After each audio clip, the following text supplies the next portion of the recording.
So Lisanne word nou vanoggend gekroon, nie met 'n kroon nie, maar met 'n voorskoot. So ons gaan nou almal hemel toe en dan kry ons almal krone. Met, ek weet nie, as die strate van goud is, weet ek nie eintlik wat gaan in ons krone wees nie. Parels of nog goud of maar hier op aarde krone die Here ons met voorskote. Hoekom? Nee. Want die Here kies nie engele om sy werk op aarde te doen nie. Ek wonder baie hoekom nie. Ek het so nog 'n bietjie beter gewees het. Maar hy kies mense. Hy sê, julle gaan kerk wees en julle gaan mekaar versorg en julle gaan mekaar lief hê, en julle gaan mekaar leer en julle gaan mekaar opbou en dan roep die Here spesifiek ook mense en amptes. So ons het, julle as julle nou wonder wat 'n diensleraar, dis nou dalk 'n bietjie 'n nuwe konsep vir ons in die kerk, maar ons het leraars en diensleraars en bedienaars en dis eintlik net verskillende ampte in die kerk wat die Here ons voorbevoeg maak om die gemeentes te lei. So Lisanne is 'n diensleraar. Maar haar amp is nie anders as 'n leraar of sy word geroep om die gemeente op te bou. So Jesus is die voorbeeld vir ons in dit. Hy's baie duidelik. Hy het nie gekom om gedien te word nie, maar om te dien. En dit is hoekom jy 'n voorskrift kry. Want dis wat Jesus gedoen het. Wat het hy gedoen toe hy voete was? Daai lap is niks anders as 'n voorskoot wat hy sê, julle is my mense, julle is my geliefdes en ek is julle leier, maar ek is op my knieë, nee. Die Here se liefde dring ons en hy is die een wat ons roep. So geliefdes, as julle nou ooit wonder hoekom staan ons hier voor, ek wil nou amper sê nie uit vrye wil uit nie. Die liefde van die Here dring ons om hier te staan. So verkondig die woord van die Here. Gee leiding, leer ander, versorg ander, gee om. So wat moet jy hê? Wat moet jy doen? Hê 'n verhouding met die Here. Luister na die Heilige Gees. Onthou Jesus loop voor. Wees lief.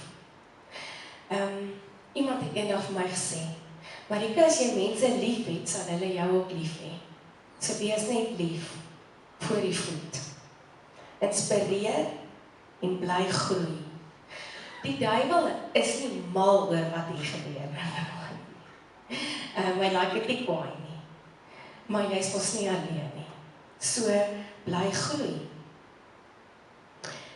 Weet jy wat is die vrug van die voorskoot? Nie wie van julle bak klein koekies nie. Ek bak nie klein koekies nie. Ek stel nie vir klein koekies. Maar die produk van hierdie voorskoot is gewoonlik 'n feesmaal. Aansit van mense wat hulle lewens met mekaar kan deel. Die vrou wat haar voorskoot aan het, lewer iets, daar's vrug op daai werk. Nee. So ek wil graag vir jou die volgende 4 vrae vra. Is jy oortuig dat God self jou tot hierdie diens geroep het? Aanvaar jy die Ou en Nuwe Testament as die enigste onfeilbare woord van God, die volkome leer van verlossing? Verwerp jy alles wat daarmee in stryd is? Beloof jy om jou volgens hierdie leer getrou en die noodlike vertroulikheid te beoefen? En beloof jy om jou te onderwerp aan die kerklike opsig en tug? Wat is hier op jou antwoord? Ja. Ek wil vra dat Egon en die 2 girls en jou ma sal vorentoe kom asseblief, Lombard, jy ook. Vir elke een wat hier staan, is daar 'n netwerk. En hierdie persoon het hierdie 2 persone gehelp en rondgery as sy moes geleer het. Vir 3 jaar terwyl sy gewerk het. En dankie dat julle baie keer kos gemaak het ook die voorskoot aangetrek het. Sodat mamma kon leer. Ons is altyd 'n netwerk en 'n span. Ons is kom net nooit alleen in hierdie wêreld in nie. Dis ook die boodskap van Kersfees. Jy sit nie alleen in die wêreld gekom nie. is altyd 'n groepie mense om hom nie. En julle maak haar sterk, sodat sy weer kan sterk wees vir ander. So dankie vir julle silent partners in hierdie hele storie. Ek sal graag vir julle bid. Ons gaan die hande op Lisanne lê, as jy asseblief net so jou hande op haar sal sit. Gemeente, steek asseblief julle hande ook uit na haar toe om te bevestig dat julle ook glo in hierdie roeping. Kom ons bid saam. Die Here is voor jou om vir jou die pad gelyk te maak. Die Here is langs jou om jou in sy arms toe te vou. Die Here is agter jou om die aanvalle van die bose af te slaan. Die Here is onder jou om jou te dra wanneer jy val. En die Here is rondom jou om jou te beskerm. Die Here is bokant jou om jou te seën. Die Here is binne in jou om jou te lei, te inspireer van nou af in jou bediening van elke dag tot in ewigheid. Amen. Wat 'n voorreg om in sy diens te staan. Dankie, julle kan gaan sit. Ons skriflesing vandag is Romeine 15 vers 4 tot 6. Ek lees vir ons uit die 2020 vertaling. Alles wat vroeër opgeteken is tog vir ons tot lering opgeteken, sodat ons hoop kan hê deur die volharding en die bemoediging wat ons uit die skrif ontvang. En mag die God wat volharding en bemoediging bewerk, gee dat julle onder mekaar eensgesind sal wees, ooreenkomstig met die wil van Christus Jesus, sodat julle eenparig, ja, uit een mond aan God die Vader van ons Here Jesus Christus die lof sal bring. Soos Dominee Lombard vanoggend gesê het, dis vandag Tweede Advent Sondag. Dominee Werner het verlede week vir ons die Kers van Hoop aangesteek en Dominee Lombard het vanoggend vir ons die Kers van Vrede aangesteek. Nou hoop en vrede is twee kragtige eienskappe wat ons as gemeenskap vorm en ons optrede teenoor mekaar en teenoor die wêreld drasties beïnvloed. Die woorde in ons skriflesing vandag is geskryf deur Paulus aan 'n gemeente wat nog moes leer om saam te leef. Jode en heidene, mense uit verskillende kulture en gewoontes wat moes leer om as een liggaam die Here te aanbid. Hulle het 'n bron van eenheid nodig gehad wat sterker was as hulle verskille. Hulle het hoop nodig gehad wat sterker was as hulle meningsverskille. Paulus wys hulle op die skrifte. Hierdie is nie net 'n versameling van ou verhale nie. Dit is 'n bron van volharding, bemoediging en hoop. 'n Hoop wat nie net individuele mense vorm nie, maar gemeente en gemeenskappe saambind. In Romeine 15 herinner ons dat Christelike hoop nie net blote wensdenkery is nie, maar 'n geestelike krag wat ons dra en die manier vorm waarop ons mekaar behandel. Hoop is nie passief nie, dis nie stil nie. Dit is 'n krag wat sterk genoeg is om vrede te gee en 'n kerk saam te bind. Vrede is een van die grootste geskenke van die Bybel. Vrede met God, vrede in homself en vrede met mekaar. Tog gebeur vrede nie van self nie. Dit is iets wat God in ons werk deur sy woord en deur die Heilige Gees. En iets waarna ons na moet streef in die kerk. En daarmee bedoel ek nie net hier in NG Doringkry nie, maar in die hele Klerksdorp. om ons almal saam as die liggaam van Christus in Suid-Afrika en reg deur die wêreld. Wanneer Paulus hierdie brief skryf, rig hy hom aan 'n gemeente wat nog moes worstel met diep kulturele en geestelike verskille. En juis te midde van hierdie spanning bring hy die skrif as basis van hoop, eenheid en vrede. In hierdie verse herinner hy die kerk dat ware vrede in God se woord gewortel is en sigbaar word wanneer ons saam met mekaar begin werk.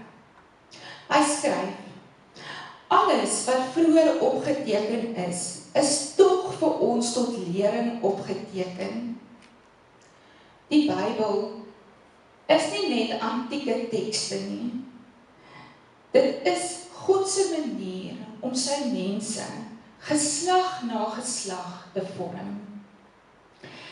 Deur die Bybel vorm hy ons karakter. Hy leer ons volharding en hy lig ons op en hy bemoedig ons. Hoekom is dit belangrik? Sodat ons hoop kan hê. Volgens Paulus is hoop nie iets wat ons uitdink nie. Dit is iets wat ons ontvang. Elke belofte, elke verhaal, elke klaagbesalm wat in lof verander. Dit alles leer ons dat God vroeër getrou was en weer getrou sal wees. Hoop groei waar die skrif gehoor, ontvang en uitgeleef word. Die Bybel is God se openbaring van sy karakter. En een van die hooftemas van daai openbaring is vrede. Van die begin van die Bybel, in Genesis al, bring God orde uit chaos. In die Psalms is hy die herder wat ons lei na waters waar daar rus is. In die profete beloof hy die vredevors. In die evangelies seën Jesus die vredemakers en hy stil die storms. In die briewe word die vrede van Christus beskryf as iets wat alle verstand te bowe gaan. Die skrif leer ons dat God 'n God van vrede is en dat hy graag wil hê sy mense daai vrede moet weerspieël. Vrede word nie per ongeluk behou nie. Dit verg volharding en bemoediging. Volharding is die vermoë om geduldig en standvastig te bly onder druk. Dit hou ons staande wanneer omstandighede begin moeilik raak. Bemoediging is die sagte krag wat ander oplig eerder as om af te breek. En dit hou ons sagmoedig wanneer verhoudings begin moeilik raak. Ons het volharding nodig om Christus te bly volg in 'n wêreld wat teen die geloof druk en weerstand bied. Ons het bemoediging nodig om saam met ander die pad te stap in 'n kerk vol mede-sondaars, net soos ek en jy, wat nog leer om God se genade te ken. Waar kom hierdie eienskappe vandaan? Uit die skrif. Die Bybel is vol mense wat misverstand en swaar kry en verskillig verdraai sonder om op te gee op God of op mekaar. Josef het verraad verduur, maar tog vergewe. Rut het verlies verduur, maar tog getrou gebly. Jesus het verwerping verduur, maar tog liefde getoon. Die Bybel leer ons om te volhard soos Moses, om te vertrou soos Dawid, om te wag soos Anna en Simeon, en om swaar kry te verdra soos Paulus. Hierdie voorbeelde bemoedig ons om aan te hou. Hulle herinner ons dat vrede moontlik is omdat God getrou is. Dit gee ons die versekering dat God steeds aan die werk is, selfs wanneer ons nog nie die uitkoms kan sien nie, uit wanneer volharding dun word en bemoediging opdroog. Maar hoop vul beide aan en herinner ons dat God nog nie klaar is met ons omstandighede of die kerk nie. Hoop vorm die manier wat ons mekaar behandel. Paulus bid, mag die God wat volharding en bemoediging bewerk, gee dat julle onder mekaar eensgesind sal wees, ooreenkomstig met die wil van Christus Jesus. Eenheid en vrede beteken nie dat ons konflik altyd probeer vermy nie. Dit beteken dat ons Christus se gesindheid teenoor mekaar aanneem. Wat was Jesus se gesindheid? Hy was nederig. Hy was geduldig. Hy het ander se swakhede verdra. Hy het sy eie regte laat vaar ter wille van die welstand van ander. So geliefdes, vrede in 'n familie, in 'n gemeente of in 'n gemeenskap beteken nie dat almal dieselfde moet dink en doen en voel nie. Dit beteken nie die afwesigheid van verskille nie. Dit beteken dat ons Jesus se gesindheid teenoor ander wys. Met ander woorde, ons moet besef dat ons almal op dieselfde span is. Janie Patter is 'n baie bekende motiveringsspreker en hy sê dat wanneer mense begin besef dat hulle op dieselfde span is, dat dit sommer baie konflik van self oplos. Hy sê dit geld nie net vir sportspanne nie, maar vir gesinne, vir gemeenskappe en vir gemeentes. Hy sê mense moet besef dat almal wat op dieselfde span is, dieselfde doelwit voor oë het. So in 'n sportspan is dit om die wedstryd te wen. In 'n familie is dit om sterk familiebande te bou en 'n goeie fondasie te skep vir die uitdagings van die lewe. In die kerk is die doelwit om lof na God te bring, om na Christus heen te wys en om die liefde van die Here met die wêreld te deel. Ons het almal dieselfde doelwit voor oë. Ons is almal op dieselfde span.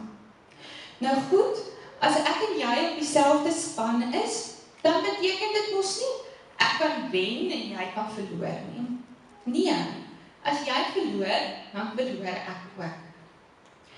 Janie Patter sê dan, die antwoord vir konflik en verskille is nie om kompromie te probeer te bereik of om altyd toe te gee nie. Dit is om saam te werk, om oplossings te vind waar beide partye wen. Soms moet 'n mens maar jou trots laat vaar en moet erken dat jy verkeerd was. Soms is dit bloot genoeg net om te kan jammer sê. Maar die sleutel lê daaraan dat ons nie teen mekaar moet werk nie, maar saam met mekaar. Ons kan elke dag ons Bybels lees. Ons kan alles ken wat daarin staan.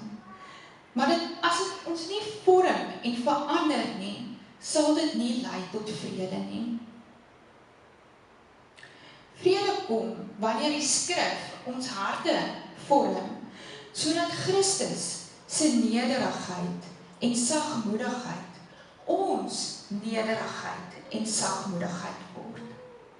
Dinge verander wanneer Christus se vergifnis ons vergifnis word.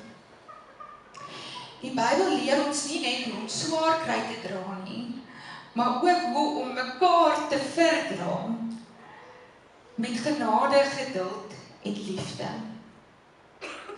Om dieselfde gesindheid te hê beteken nie dat ons almal dieselfde opinies moet hê of ons verskille moet uitvee nie. Dit beteken dat ons mekaar begin sien as geliefdes, wat vergewe is en wat dit werd is om gedien te word. Paulus sluit af met, sodat julle eenparig Ja, uit een mond aan God die Vader, ons Here Jesus Christus, die lof sal bring.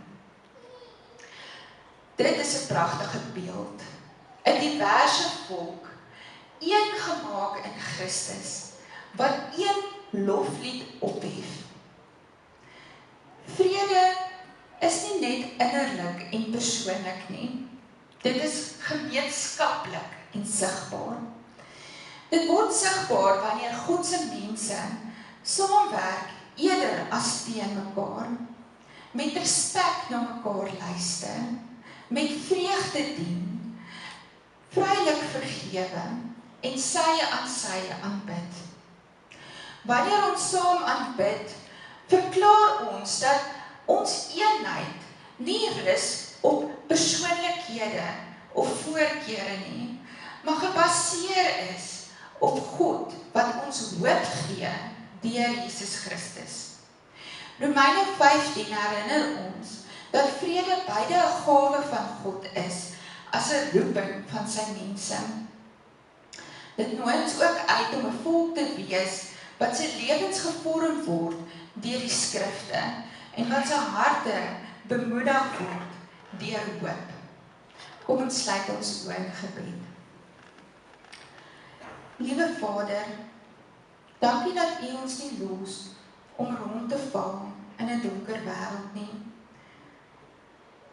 maar dat U ons oor eeue heen U karakter kom wys en ons toelaat om dit op skrif neer te lê en te bewaar vir generasies heen. Dankie dat ons vandag hier in Suid-Afrika in NG Doringkruin vrylik toegang het tot U woord. Here, dankie dat ons nie net ons Bybels lees vir kennis nie, maar vir die vrede wat dit openbaar en vir die hoop wat ons daardeur ontvang.